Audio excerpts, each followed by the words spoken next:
আমরা উনার যা যা রিকোয়ারমেন্ট উনি প্রয়োজন মনে করবেন আমরা সেটা করব। মাননীয় রুদ্রনীল ঘোষ এবং অগ্নিমিত্রা পাল সাউথ ক্যালকাটাতেই থাকেন, তারা নাম্বার শেয়ার করে নিয়েছেন, যে কোনো রকম প্রয়োজনে তারা হেল্প করবেন। শঙ্কুকে বিশেষ দায়িত্ব উনি এবং আমি দিয়েছি ডেথ সার্টিফিকেটটা কালেকশন করার জন্য এবং টিসিএস এর সঙ্গে কথা বলার জন্য। বাকি গভর্নমেন্ট, সেন্ট্রাল গভর্নমেন্ট এবং স্টেট গভর্নমেন্টগুলো কি করছে দেখে আমরা বাকিটা দেখব এবং মানডে প্রয়োজন হলে আবার ওনার সঙ্গে বসে কথা বলবো।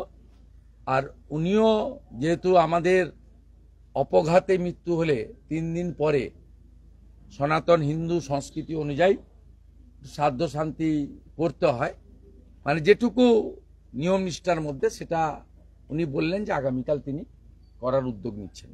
আপনি তামিলনাড়ু কি আপনি বাংলা জিজ্ঞেস করেন, আপনি ব্রাহ্মণ ক্ষৈত্র কি বৈশ্য জিজ্ঞেস করেন, আপনি শিডিউল কাস্ট কি শিডিউল ট্রাইব জিজ্ঞেস করেন,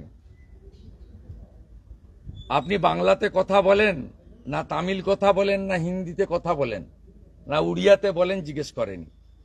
একটাই জিজ্ঞেস করেছে আপনি হিন্দু কিনা, আপনি কলমা জানেন কিনা। তাহলে বুঝে নিয়েছেন যে হিন্দু নিধন হয়েছে, এটা নিয়ে নতুন করে কিছু বলার নেই। গতকাল আমাদের বোন নিজে অন ক্যামেরা বলেছেন, আর তৃণমূল কাউন্সিলর অসীম বসুর উপস্থিতিতে সমীর ঘোষ স্ত্রীও তার অশ্রুসিক্ত নয়ন দিয়ে আমার কাছেই বলেছে, অসীম বসু উইটনেস, তৃণমূলের লোককেই সাক্ষী মানছে, বলেছে যে আমার স্বামীর হাতে ডোর ছিল, মানে হিন্দুরা যে তাগা বাঁধে ডোর, সেইটা থাকার জন্য মেরেছে এবং বলেছে তোরা মোদি বাবুর লোক। মানে মোদি বাবু কোনো দলের নয়, দেশের প্রধানমন্ত্রী। তাই ভারতীয় এবং হিন্দু বলেই তাদের প্রাণ কেড়ে নেওয়া হয়েছে।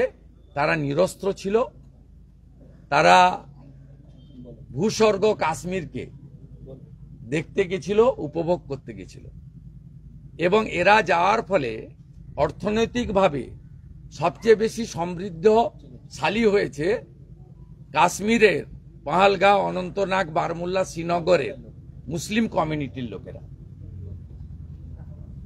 আমি পশ্চিমবাংলার ট্যুরিস্টদের অনুরোধ করব, হিন্দু ট্যুরিস্টদের ডেমোগ্রাফি দেখে ট্যুর প্ল্যান করার জন্য।